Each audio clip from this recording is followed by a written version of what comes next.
Thank you. Well, as you heard, I'm speaking this evening about Dorothy Day and the men in her life. I am not really focusing on Dorothy Day. I am not focusing on the Catholic worker. There is so much to be said, though, about those two things. So maybe the Institute of Catholic Studies will consider other guests to come and fill in the blanks that I'm not going to be able to manage tonight. That's my favorite picture, incidentally. One of my favorite pictures of Dorothy Day. She's sort of smiling. It's very hard to find a picture of Dorothy Day smiling, actually. And it's towards the end of her life. She was born in 1897. She died in 1980. Which makes her 83 years old. And I think the picture was probably when she was about 80 at the Catholic Worker. She lived in the Catholic Worker from 1933 until the day she died in 1980. We're starting at the end here to introduce you to some of the men in her life. This is the funeral procession in New York City. These people are carrying her coffin to Nativity Church on the Lower East Side. And the people in particular who are carrying the pine coffin are her grandchildren. She had one child. She had 9 children. That one child had 9 children. And Dorothy Day wound up at the end with 11 great-grandchildren. At the church is, I wonder if we can get more of the picture. No? Because we're going to be missing an awful lot of things. No, it's not going to be possible. Oops. The gentleman with the cap on his head is Cardinal Cook, the Archbishop of New York.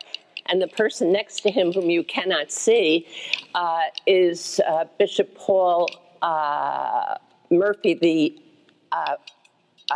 Episcopal Bishop of New York at the time. More.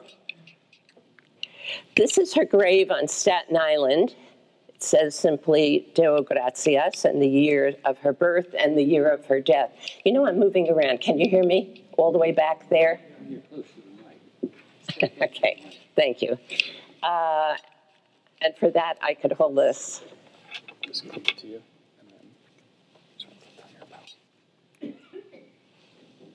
Sorry for the little interruption here. Do you want to clip this on you, or would you rather hold the mic? I'll hold it. Okay. Let me do this then. And meanwhile, I'll talk.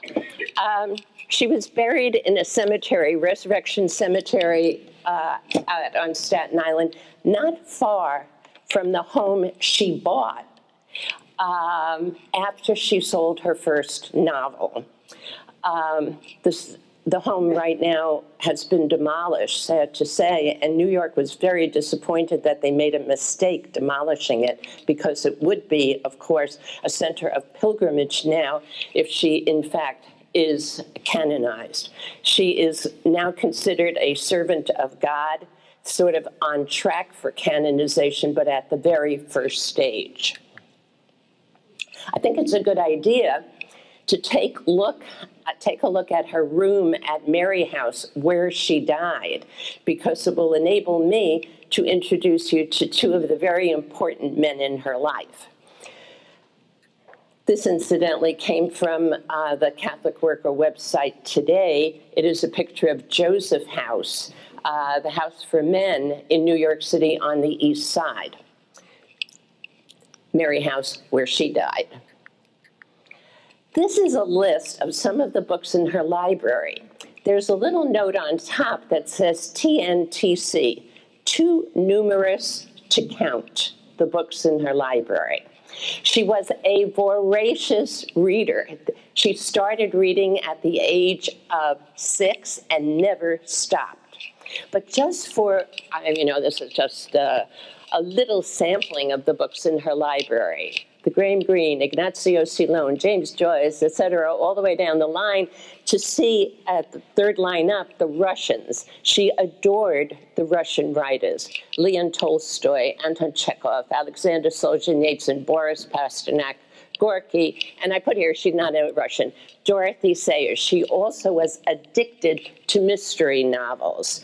And one of the books right by her bedside after she died was one of the mystery novels called The Five Red Herrings, written by Dorothy Sayers. She also, of course, also consumed all of the Agatha Christie books and all of the Arthur Conan Doyle books on Sherlock Holmes. Here are the men in her life. The favorites, Charles Dickens and Fyodor Dostoevsky. Here's Charles Dickens. She read everything by Charles Dickens, but she was particularly enamored with the books that he wrote that gave prominence to the poor and the suffering.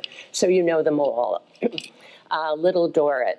I have to tell you that because of a glitch in the computer tonight, all my notes are on that screen that I don't see. So I have to do some of this by memory because they're all written at the bottom there, and the computer here is not working. So you know these books. David Copperfield, Oliver Twist. In particular, she quoted often the line that Sidney Carton spoke as he was led voluntarily to the guillotine in A Tale of Two Cities, where he said, "I am the resurrection and the life, saith the Lord. The one who believeth in me shall never die." And her biographer, Robert Coles, the psychiatrist from Harvard University, said, you know, she could have quoted this from the Bible, but she preferred quoting it from Charles Dickens because she was so enamored of Charles Dickens and what he did to bring to people's consciousness what was the life of the poor in 19th century London.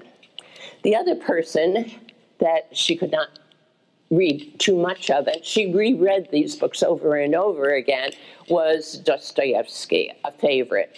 And a favorite line of his, she wrote to Thomas Merton. She said to Thomas Merton, "Dostoevsky is my spiritual reading." How interesting. She also had a correspondence with Thomas Merton towards the end of her life. This is a quote that she quoted often: "Love in action is a harsh and dreadful thing compared to love in dreams." Verified over and over again from her work at the Catholic Worker, where the stench of smells and rotting food affected her. She was a woman of great culture. In addition to the books that she read over and over again, she was an aficionado of the Metropolitan Opera and listened to it on her radio faithfully every Saturday, and allowed to be interrupted in her listening, but it was a great pleasure for her when she had the opportunity to hear the whole opera. She was also interested in art, and when it came to having the Catholic Worker published, which is going to come up a little bit later in my talk, she enlisted the best artists of the day.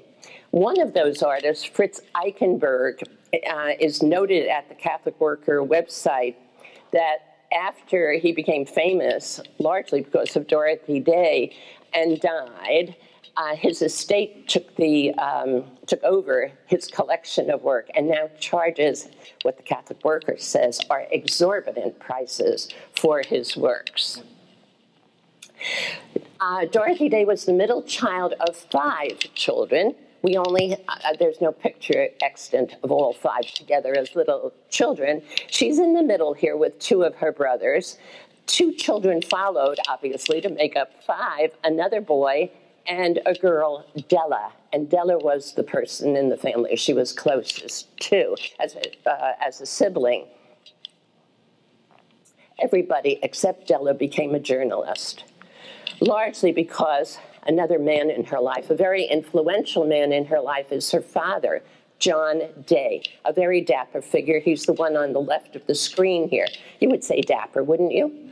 A journalist, a very difficult person, a strict disciplinarian, hot-tempered. Dorothy records in her book, The Long Loneliness, that there was no speaking at the dinner table ever, and it was a dour, glum experience to eat with the family. I think he was also a racist. I haven't read that anyplace. In any case, she had a strained relationship with him. Don't forget, he's a journalist. He went from job to job, largely because it was the time of the Depression, and he died in 1935. And some newspapers just closed. His specialty was sports reporting, and his specialty within sports reporting was the track. He was at the racetrack all the time. He's at the racetrack in this picture. And in fact, when he died, he asked that his ashes be cremated and that his ashes be strewn over the Hialeah racetrack, to give you an idea of where his mind was about his love for racing. The strained relationship. The man on his right is her brother John. So they're both, we have a picture here of two John Days, the father and the son. John Day got in touch with Dorothy before their father died. And there was an opportunity, according to William Miller, one of her biographers, that Dorothy visit her father in this strained relationship. And William Miller says they never did meet before he died. Here's the reason, possibly, why she thought a reconciliation would not be possible.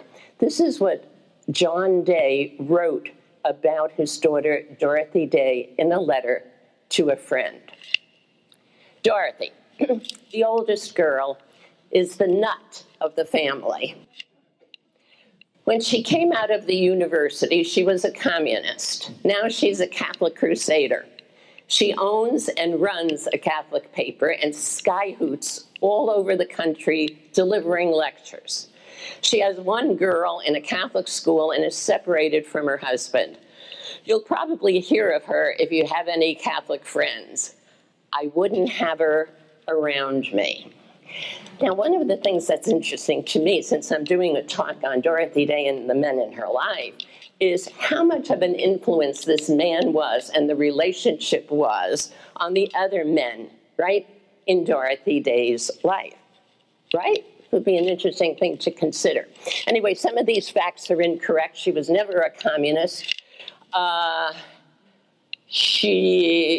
other things require some delicate refining here. Anyway, she left university after 2 years and decided that she was going to practice journalism. She went to New York to get a job. She finagled her way into some jobs. And in New York City, she met Mike Gold. So what do we want to say about Mike Gold? Well, handsome, right? He was very articulate. He was a journalist. He worked on a paper with her and had a passion for dealing with the poverty of the time by saying too much is done to alleviate the needs of people who are poor after they're poor. Why don't we do something to change the system itself that is not working? So they were birds of a feather. This is what Dorothy was about. This is what he was about. And pretty soon they became an item, hanging out together, taking walks late at night together, going to bars together in the Lower East Side of New York, where journalists at the time hung out. And pretty soon, Mike was visiting her at her boarding house room, and the landlady at the boarding house thought some hanky-panky was going on, and so called Dorothy's mother. And Dorothy's mother came to town and said, what is going on? And it turned out nothing was going on, but in fact, they were in love. And we find out later that through interviews with her friends, that she actually proposed to Mike gold that they get married. And he declined and said to the interviewer, I didn't want to get married to her because she was too radical. Another person she met in New York, she met a lot of people in New York because they found her intelligent, vibrant, attractive. One of the women friends of hers said men were totally fascinated with Dorothy Day. So she becomes a center of attraction in New York and meets the playwright Eugene O'Neill before he is famous as a playwright. She meets other writers as well, and they admire her very much. She's a regular woman accepted into this little coterie of all men who are working hard as novelists and journalists. In any case, she hit it off with Eugene O'Neill. Both were drawn to outcasts. They were both college dropouts. They were both trying to make a living in New York as writers. And she shared with him a hunger for something pretty unclear, a more, that was summed up by the poem, The Hound of Heaven. Do any of you remember that poem, The Hound of Heaven? The poem about God's relentless pursuit of a person's heart and soul. But racked with fear was Eugene O'Neill by the poem. In any case, Dorothy Day became a searcher at this point in her life. She is 21 years old. She responds to this, what she calls religious itch, by going to early Mass at St. Joseph's Church in Greenwich Village, sitting in the back row, not knowing what's going on at the altar, comforted nonetheless by the atmosphere of prayer. She says this is Eugene O'Neill, handsome guy too. This is what she says about him. What I especially got from Eugene O'Neill was an intensification of the religious sense that was in me. They kept each other company. She rebuffed his suggestion that she lose her virginity with him. But at the close of many evenings, it has been noted by her biographers that she put him to bed, holding him in her arms until he fell asleep, drunk and shaking with terrors of some terrible unknown. Here's an interesting fact. In 1976, so that's 6 years before her death, Dorothy was interviewed by Louis Schaeffer, who wrote a Pulitzer Prize-winning biography of Eugene O'Neill. She wrote to Schaeffer after she got the book. Your book on Gene is the best which will ever be written. I'm engrossed in it. I saw Moon for the Misbegotten and Iceman, both this year, which tells you something else about Dorothy Day's sophistication. She's at the Catholic Worker. She's at the Metropolitan Opera once, that I know of, maybe twice, that she actually goes, but she listens to that. She knows her art, and she knows her literature, and she is also into the New York theater scene, so she sees these plays. I read the first, she's saying to the writer. It reminded me of Chekhov. He, Gene, was a genius as a playwright. That finale to the Moon was the Pietà. Showed his craving for confession and absolution. The whole theater wept when we saw it. They also shouted with joy at such theater. Someday I'll write an account of my nights walking with him on the waterfront.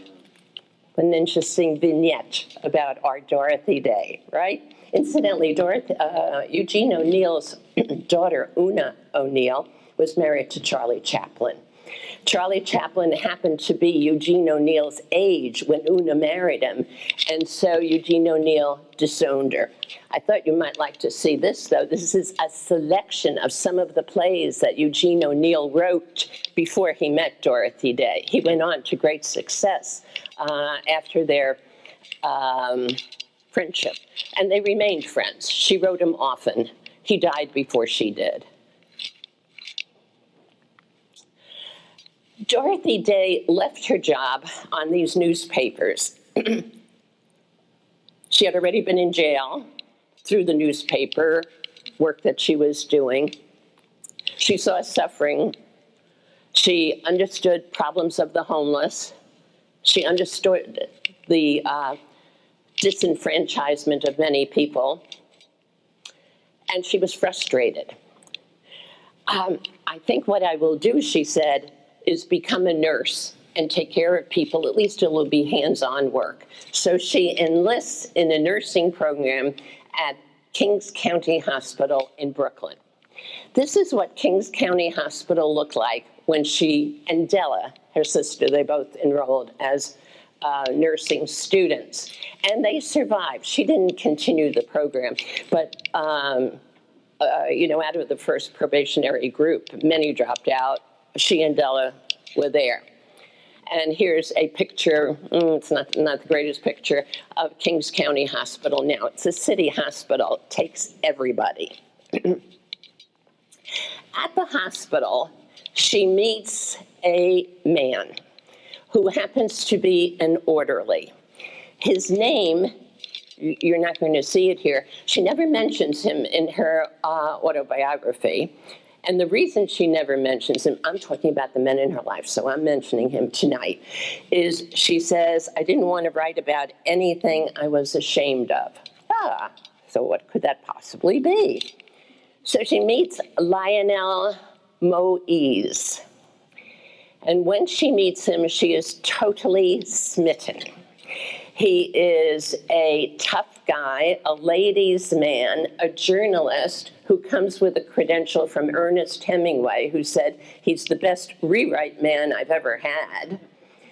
He's in the hospital as a patient because he's involved in a brawl, so it must have been pretty serious for him to be in the hospital. But after he recovers, he stays as an orderly.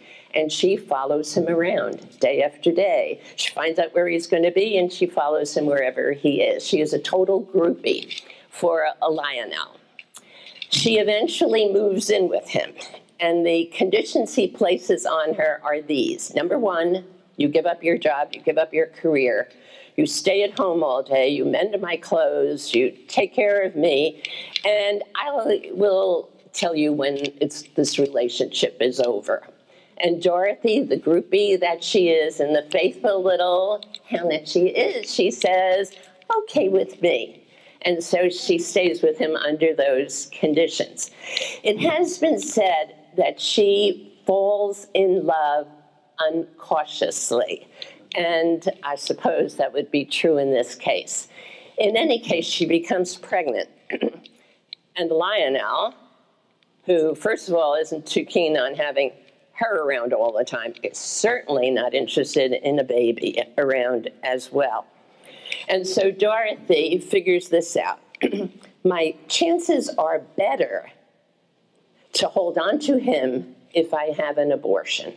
That's what she thinks. And so she does have an abortion. She comes back, he dumps her anyway, and she goes into a very severe depression. You know, there's depression and depression. And then there's clinical depression. And then there's the beyond clinical depression, where you really have to watch somebody 24 hours a day, every day of the week. The latter is the kind she falls into.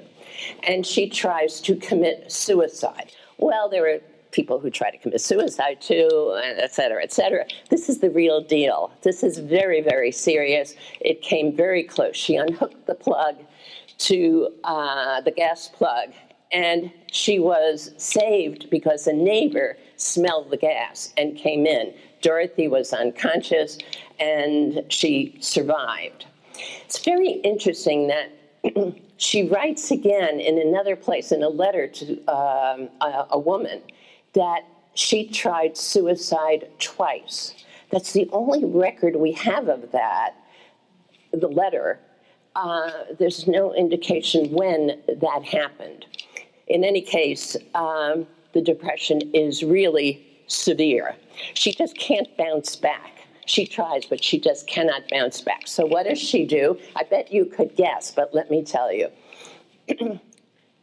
she gets married to somebody else on the rebound. And this is the person she gets married to. I think you can see him. He has three little ladies in front of him there.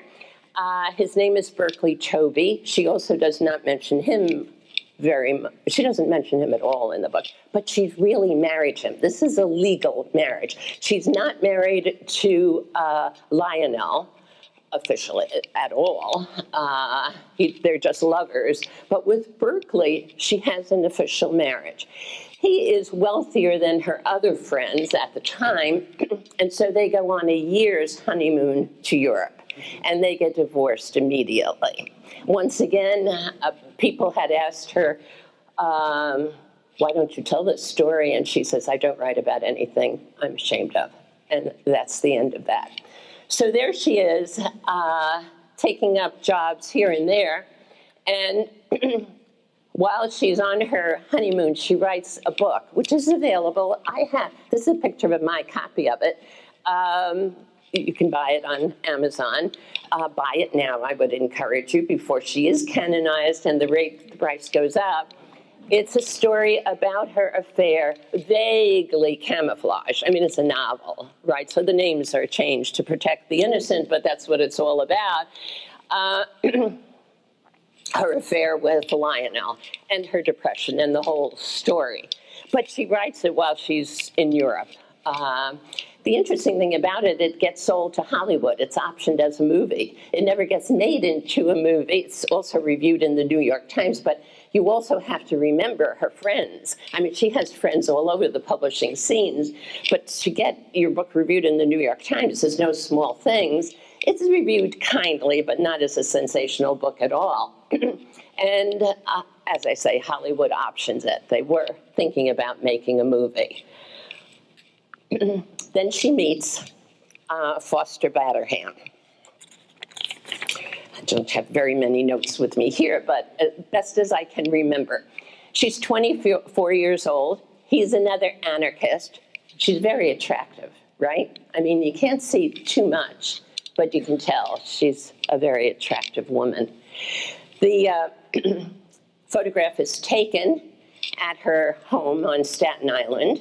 She doesn't have exactly beachfront property with her home. The home is demolished, but there is a picture of the house that I saw, and it is what looks like a one-bedroom cottage on a bluff overlooking the water. So it's a nice property. Anyway, that's where this picture is taken. That's Foster. She's 24 years old. He's just about I beg your pardon, she's 27 years old at this point, and they enter what's called a common law marriage. He is opposed to legal marriage as an anarchist, and the arrangement is this. They will live there together over weekends. Foster goes back into Manhattan for the week to work. She stays there writing a second novel. She gets a second novel out. Joan Barleycorn, it's called. And she pines for him all week long, and then they get together on the weekends. They have correspondence in between. Here's one sentence from a letter. I'll read you a couple of sentences from different letters. I was very cold last night. Not because there weren't enough covers, but because I didn't have you. Here's another letter. I think of you much and dream of you every night, and if my dreams could affect you over long distance, I am sure they would keep you awake. Another letter. The cold weather is coming, so you will have to sleep with me to keep me warm, and who knows, you might be seduced into doing something besides sleep. She's got some good lines, right? She was a very sexual woman. All her life, she said, the body and the soul are important and lead me to God. And then something unexpected happened. She became pregnant. Unexpected because she said, for a long time I had thought I could not bear a child because of the abortion. I know you figured that out. And the longing in my heart for a baby had been growing. My home, I felt, was not a home without one. No matter how much one was loved or one loved, that love was lonely without a child. This is putting a little heat on Foster Batterham. This is another quote from her. There had been other periods of intense joy, but seldom had there been the quiet beauty and happiness I felt now. That's before she had the baby. Foster didn't feel that way about being incomplete without a baby. The thought of bringing a child into the violent, chaotic world was nothing short of lunacy for Foster Batterham. But Dorothy was still euphoric. Tamar Therese was born on March 24th, 1926, a little over a year and a half after they met. And that birth occasioned her conversion to the Catholic Church. But it was also Foster who occasioned it as well. This is a quote. I think this quote is in her autobiography, The Long Loneliness. It was because of a whole love, both physical and spiritual, that I came to know God. About the birth of her child, though, she said, no human creature could receive or contain so vast a flood of love and joy as I have often felt after the birth of my child. With this came the need to worship and adore. The baby was baptized. Foster was not at the baptism, but he was at the little party afterwards at the home in Staten Island. And 5 months later, in December 2017, Dorothy was baptized. Dorothy Day was baptized. Without a ring on her finger, the relationship as it was, the very sexual relationship with Foster, could not continue. Foster was intractable. No, I am not getting married. Eventually, Dorothy left town. Luckily, because she was already known in Hollywood because of the 11th Virgin, she was offered a job as, I forget the exact thing that she got the job as, but she was working as a rewrite person in a Hollywood studio at a lot of money a week. But the Depression came, the job went, she went to Mexico, she traveled around, all of this because she was longing for Foster to change his mind and get married. And without marriage, she felt she could not remain a Catholic. She besieged him with letters. Here's one letter, a little sentence from a letter. Why don't you become reasonable or indulgent or whatever you want to call it and tell me to come back and marry you? Okay, another letter. I knew I would get a letter from you this morning, another piece of paper, a sweet one, only I'd like a marriage license more. Dorothy was 32 years old. The last letter was written in 1932. She was 35 years old, and she sort of gave up at that point. What happened next was something really unpredictable, and that is that in 1959, I told you the last letter, this is sort of, there were little letters in between that we found out about because of books that have just recently been published. But basically, she gave up on the marriage thing to Foster in 1932. But in 1959, Foster Batterham called her. She's at the Catholic Worker at this point. He's weeping, he's hysterical, he's frantic over the phone, and he beseeches her help because the woman he is living with, Nanette, is dying, and she asks Dorothy to take care of the woman for him. And Dorothy does. She visits her daily. the woman is Nanette, is eventually baptized, and Foster comes back into her life really much more regularly at that point. He reestablishes a more intense relationship with his daughter, Tamar. We find out, though, that over the course of all of those years, she has been in touch with him about Tamar. She has 9 children, right? Tamar does. So Dorothy writes him when a child is born and when a grandchild is born. But after Nanette's death and after Dorothy takes care of Nanette, they call each other more frequently, and he calls her every day, pretty much in the year before she dies. What happens? What happens is Dorothy's been traveling around. She's getting jobs. She gets a job, an assignment through Commonweal magazine. And the assignment, I've already told you this, but this is a picture of Dorothy with Tamar Therese.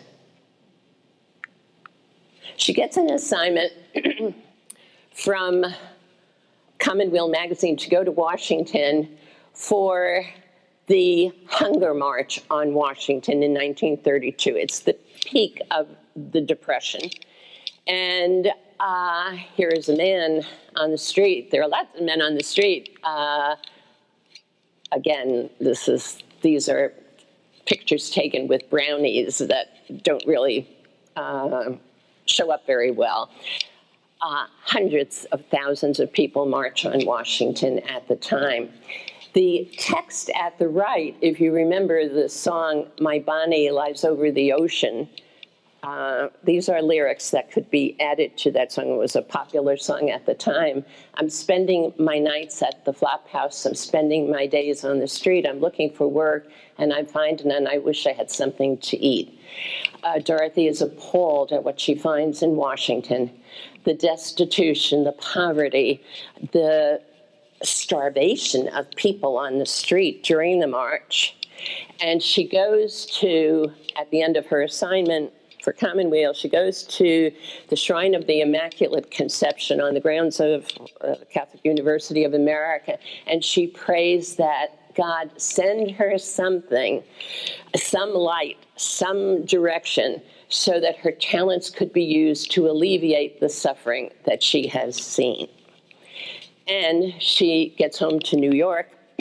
She's living at that point, no, it's true. She is living at that point with her brother John and his wife Tessa, but they are living actually in her apartment. And when she gets home tired, totally exhausted, hungry, there is a visitor waiting for her. And the visitor is Peter Morin. And Dorothy's Day says this about Peter Morin, and it's a good thing to keep in mind. Peter's ideas and spirit were utterly essential to the rest of my life. This is the person, the man in her life that changes everything. This is a cartoon of Peter Morin meeting Dorothy Day at her home. Looks like a really dapper guy, all dressed up. Looks like he has a very fancy scarf on, a vest, everything else. And Dorothy Day here, it looks very elegant, you know, with her hair in a net, et cetera, et cetera. He was actually dressed in his only clothes. He had one pair of pants all from the time she met him till the day he died. He died at the age of 72. He was at the Catholic Worker for 17 years. He slept wherever he happened to be. If it was on a bed, that was fine. On the floor, that was fine. And because he lived so much in flop houses, what he did was he would take his shoes, wrap his trousers around the shoes, and that was his pillow. So he does not resemble the very well-nourished person on the left. The fact that it says bonjour, though, is sort of important, in a way important, because he was French. He was born in France. He comes to Dorothy that night when she comes home from this exhausting trip. Dorothy traveled always, well, most of the time by bus, most of the time by bus. She flew in a plane once and she said, oh, this is remarkable. You get someplace so much faster and it's so much more comfortable, but she preferred the bus. She was into poverty. Anyway, she meets Peter. I'm going to talk to you a little bit about the person, Peter, the philosophy of Peter, and the plan that he had. I thought of other words, but Peter was really, you have copies of his essays that, if you don't, they're in the back of the room, his easy essays. He had an art form of how to get his message across, but part of it was that you did things alliteratively. So person, philosophy, plan. Here's the person. He was one of 23 children. He was a motivator. He believed in indoctrination. That was the word he used all the time. He indoctrinated her. He was exasperated with the fact she didn't know about church teaching on this and that and the other thing. He taught her. He was a Christian through and through in attitude and behavior. Never, she said, had she heard him critical about anything. He had faith in the Christ in others, even when that Christ in others was invisible. He was voluntarily poor, poor, poor, poor. And whenever he had something, he gave it away. He understood the basic human need is community. This is what people want, community. And the words that were totally out of place in his vocabulary were impossible, expensive, unworkable, unfeasible. His philosophy was that Catholics were really good at personal morality, but conscious less about social and political morality. Not enough to rail against injustice because it takes away your independent spirit to do something about it. And the action was always where workers were. He ignored differences, he always sought compromises and concordance, and he put aside practicalities. He said the good thing about the Catholic Church is you never need money to start anything. And said, you know, bishops and pastors send letters to people asking for money all the time to build something, to do something. What they miss is the fact that the most important thing is not the money, it's the people to gather together and work in community. And then his easy essays, he wrote many of them. You'll see brief, strong pieces dealing with a problem and a solution to the problem. You always had to provide a solution. Don't just tell the problem. Just don't tell what's wrong with things going on. You need a solution. The long-term plan was to create a society in which it would be easier to be good. You needed a newspaper. Dorothy said, here I am for that. I'm a journalist. She said, where are we going to get the money? He said, how could you ask a question like that? The money will come. And it did. Houses of hospitality, where there would be roundtable discussions about what was going on, and farms where families produced food, clothes, houses, and regained control over day-to-day subsistence of their lives. This is what the Catholic worker is all about, those three things. So number one, the newspaper. It still sells for a penny a copy. If you want a year's subscription, it costs 25 cents plus postage. It's not an online paper. I see that there are some in the back of the room still. I don't know, but there were some when I came in. And this is a sample of what they look like. A little art, usually on the front cover. First edition was 2,500 copies. In 3 months, it went up to 25,000 copies. In 3 years, it went up to 150,000 copies. I don't know what the distribution is today, but it's still in existence, and I forgot to ask them over the phone about that, but they still sell it usually in bulk, making they break even. Houses of hospitality. I wonder if I asked you as a guess, how many you think there still are these houses of hospitality that provide Well, it depends on what they do, actually. But many of them provide food every day to people. His idea was this is where the works of mercy could be practiced. It was a place for people who had no home. It's a place for food, for shelter, for conversation. Most important, for person-to-person attention that other services were not providing. You didn't only come for food, you came for people. You came for welcome. You came to talk. You came to be part of a community.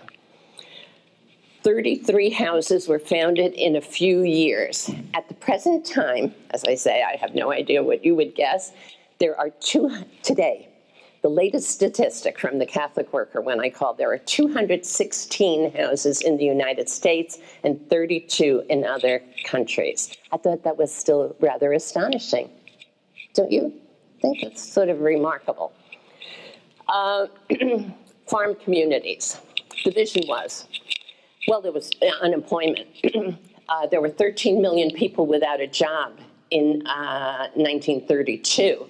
So the idea was communities of family who produced their own food, clothes, and houses, to regain their own control over life. Live on a farm, you grow your own stuff, you survive. There's an uneven record with regard to the farm communities. He called them agronomic universities. But anyway, some of them still exist, not many. The plan worked sometimes, but it had deficits. The lack of skills, money, equipment, leadership, and people not trained to work on farms. There are several people that I could talk to you about who make comments about this, and this is what they say. Yes, there is the Catholic worker and Catholic workers. Then there are the Catholic shirkers, the people who come to the farm and say, this is a great place for a vacation. This is a great place where I get good food. But I don't know how to do this kind of stuff. I mean, I've never done this before. And so many of them closed. But then new ones opened up. There's an incredible spirit associated with the Catholic worker. I'm going to introduce you to somebody else, a very important man in her life. Peter dies in 1949. In 1949, she meets Ammon Hennessy, another good-looking guy, right? Ammon Hennessy becomes a groupie to her for a change. He is totally entranced, overwhelmed. As far as he's concerned, Dorothy Day walks on water. Here she comes. She visits him in Utah, I believe. She travels all over the place. She visits the Catholic workers in Utah, not him. But he latches on to her, follows her around, and says to her, even though he admires her very much, he says, your Catholic workers are slugs. You know why? I've been in jail, he says, so many times. He's been in jail, incidentally, 50 times in his life. Not at that point, not in 1949. But he's been in jail for 2 years, most of it in solitary confinement in a federal penitentiary in Atlanta for not registering for the draft. And he says, and I work hard, and your people just don't really work hard at all, and they're never in jail, and, they should shape up a little bit. Anyway, that's 1949. In 1950, he visits the Catholic worker in New York, and he says, I was right. You're wasting your time with these bums. He leaves in 1950 to come back in 1952, and he stays there for 8 years. And he is a model worker. Every morning he wakes up and peddles the newspaper, first on Wall Street, then at 42nd Street at Grand Central Station, then up in the Bronx, and then he comes home and he takes a hoe or a rake or whatever, and he works on Mary Farm or some kind of building project at one of the Catholic worker houses. He is abrasive, and he throws around words, one of the writers said, like hand grenades. And Dorothy says, don't listen to what he says, watch what he does, follow what he does. He is a model Catholic worker. He also fasts. And one of the things he does. Lost your volume. Oh, I lost my volume. Oh, and John's right here to make it all better.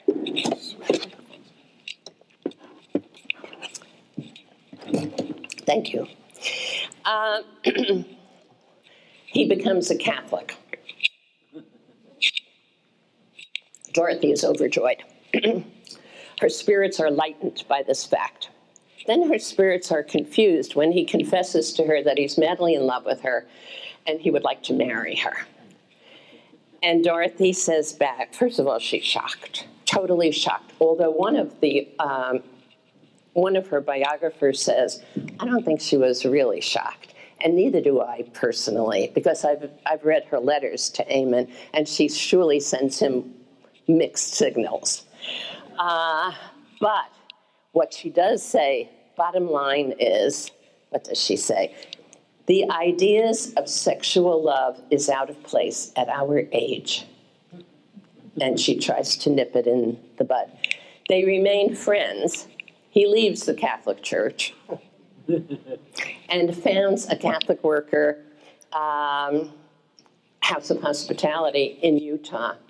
And it's a thriving house of hospitality while he's in charge of it. He also says this in interviews after he leaves the Catholic worker and Dorothy, in New York City. He says, to tell you the truth, if she had been a Mormon, I would have become a Mormon. I just admired her so much. Now, while Dorothy Day was advocating for peace, disarmament, civil disobedience, I have so much more to tell you about him, but we'll leave it at that. This is one of the things that he does.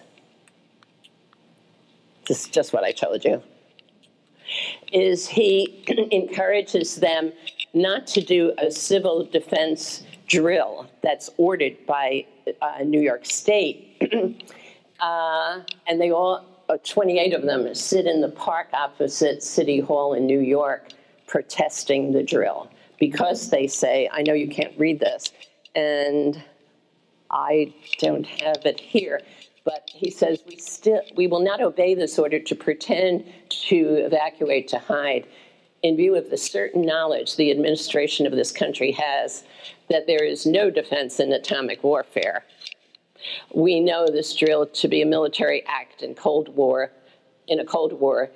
to instill fear, to prepare the collective mind for war. We refuse to cooperate in the name of Jesus, who is God, who is love.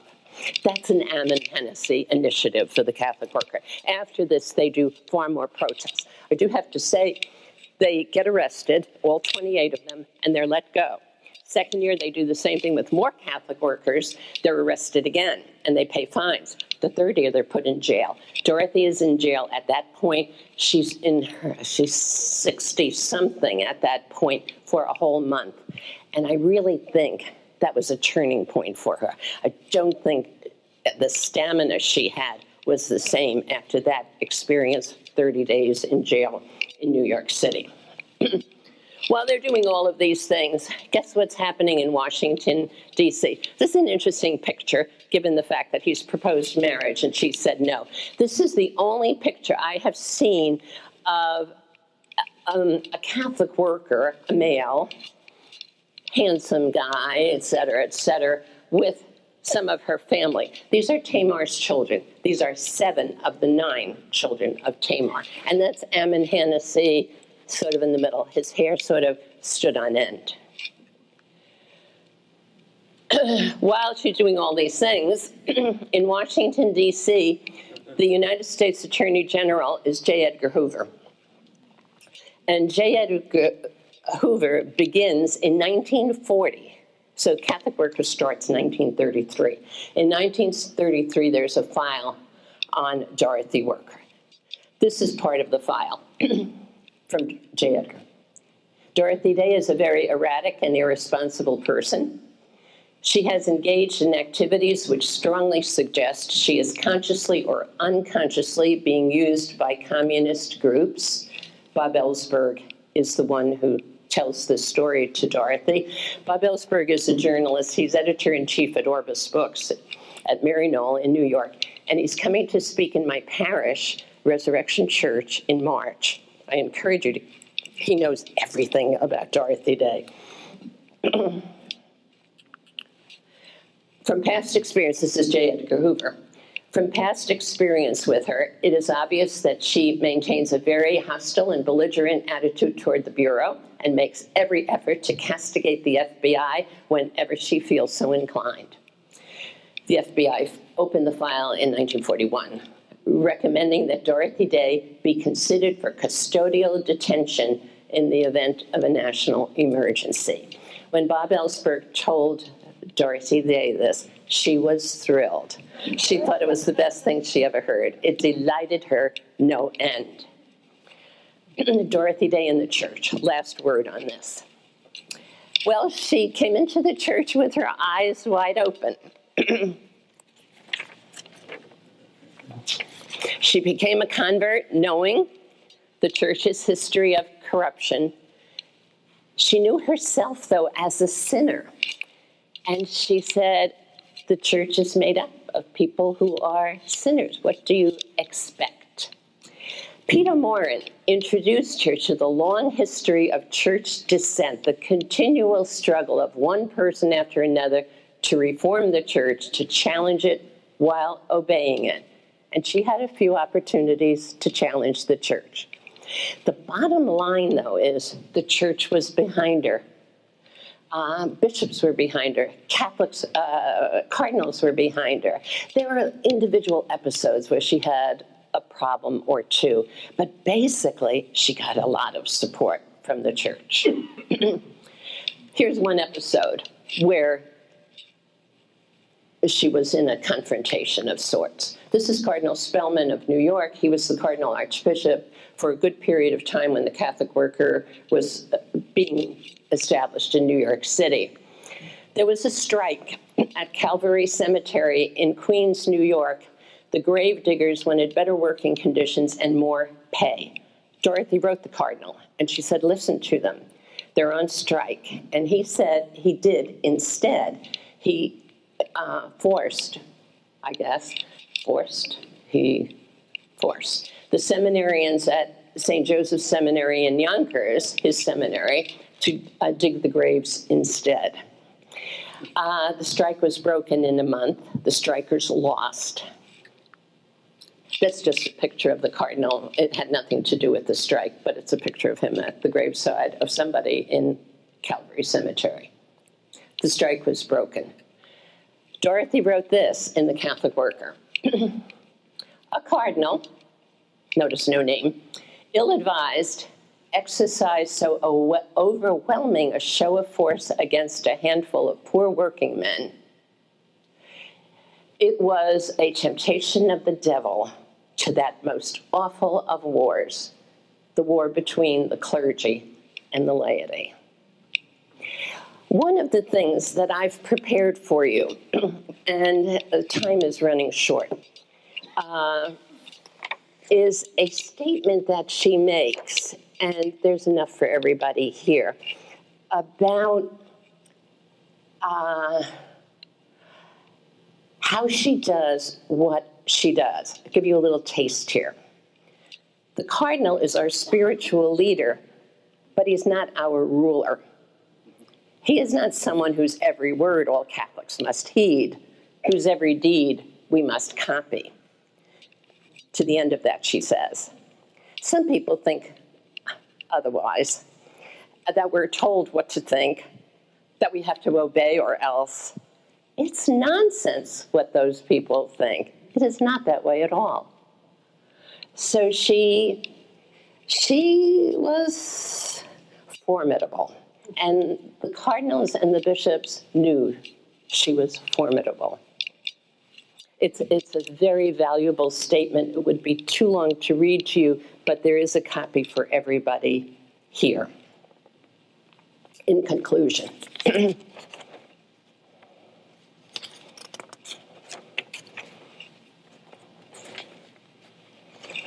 well, there were bishops, cardinals, monsignors, pastors who were on her side.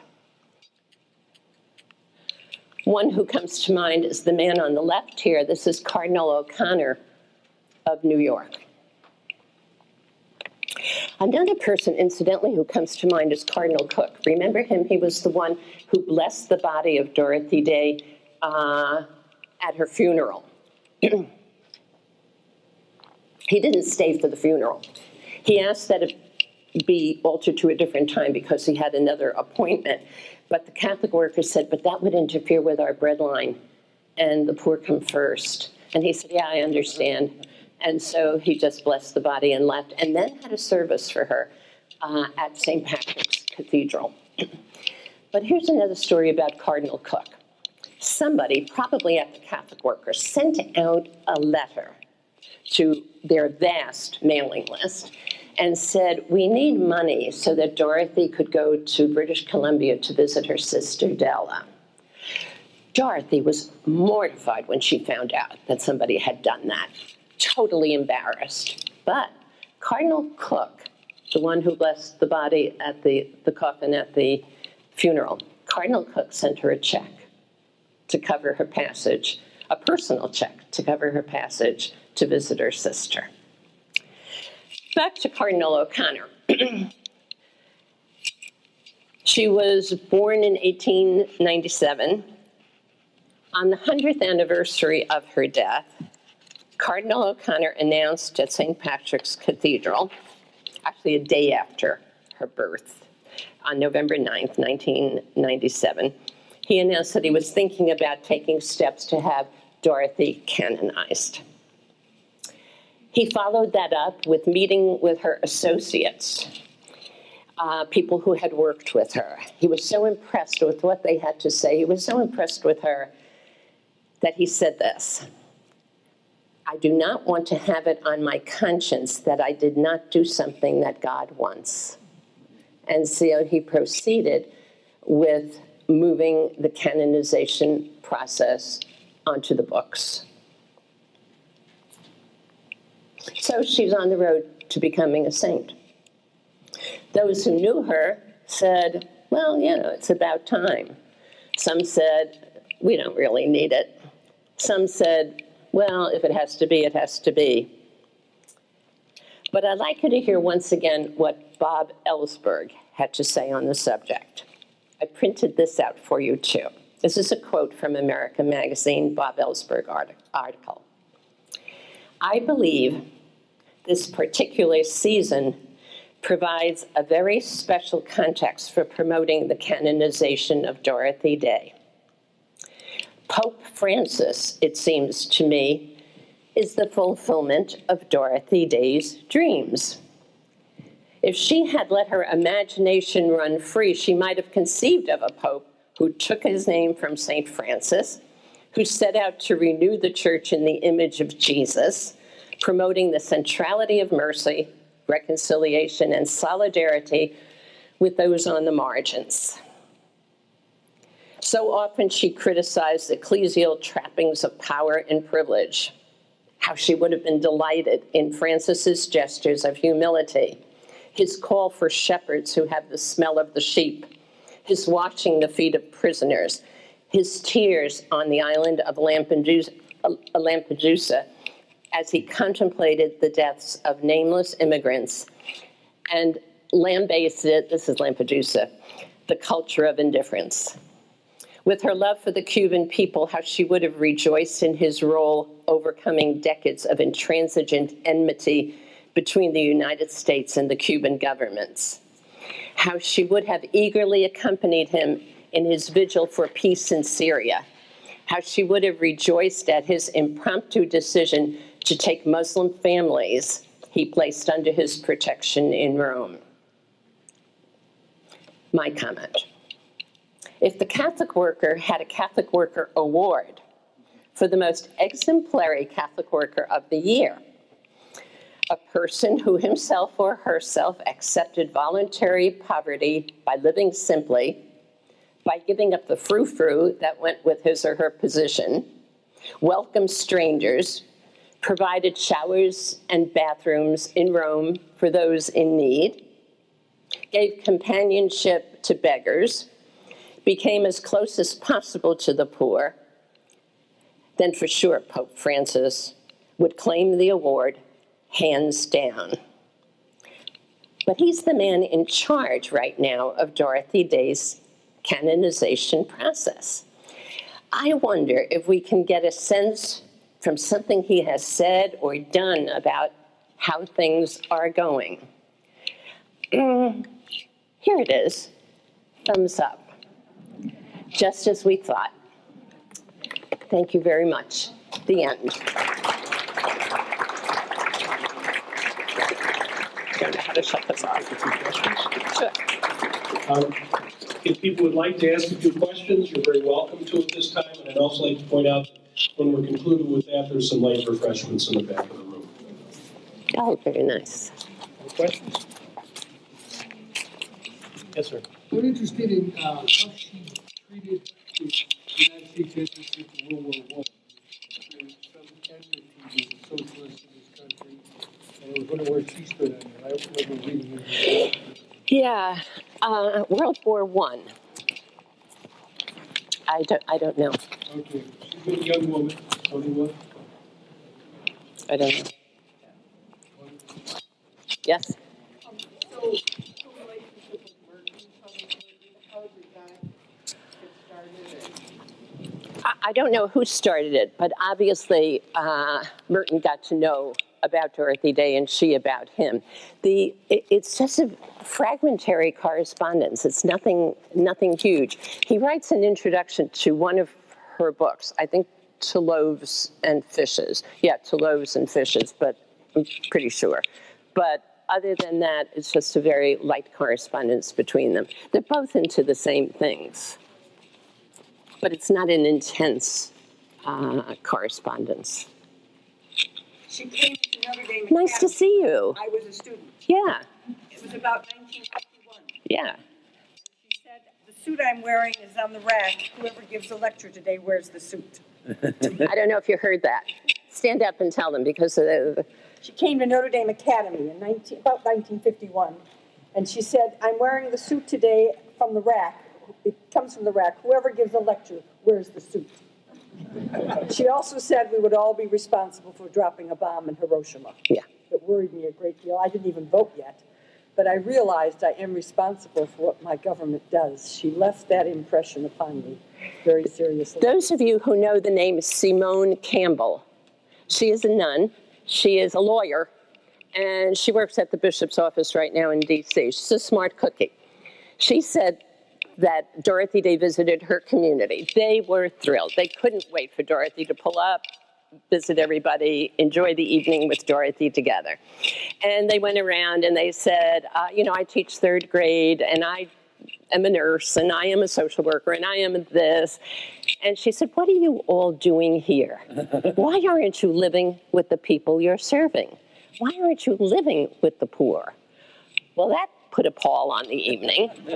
And then she said, and what about these cars in the driveway? They all belong to you. Well, we need them because we never know when we have to go someplace or other. And she said, did you ever think of a bus? Did you ever think of public transportation? Now, you have to get into that mindset with Dorothy. She wasn't a nag at all. She wasn't preachy type, but she lived that life and felt that unless you lived it, unless you shared, the problems of the world will go on. And so it wasn't so much, and incidentally, Cardinal O'Connor brought this up with the people he met about having the canonization process. He said, people are going to bring up the fact of money, how much it costs to have somebody canonized. And he said, but I want to tell you, I already looked into that. It's not that much.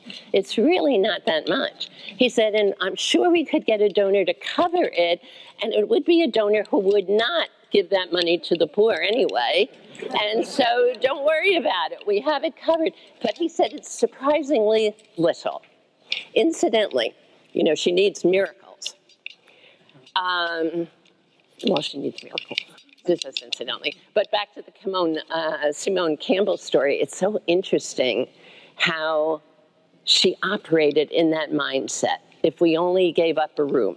There is that poem, that easy essay there by that I gave you, by Peter Morin, where he talks precisely about that, when he talks about houses of hospitality. Today we need houses of hospitality as much as they needed them in the early church, if not more so. We have parish houses for priests, parish houses for educational purposes, parish houses for recreational purposes, but no parish houses for hospitality. And the basic thing is, why not? And if we had them, what we could do if we had them. So that was her mindset. Thank you for that little observation. Everybody ready for refreshments, or is there another observation before we go? Doris, thank you very much. Let's show us some. Please show us the coffee, water,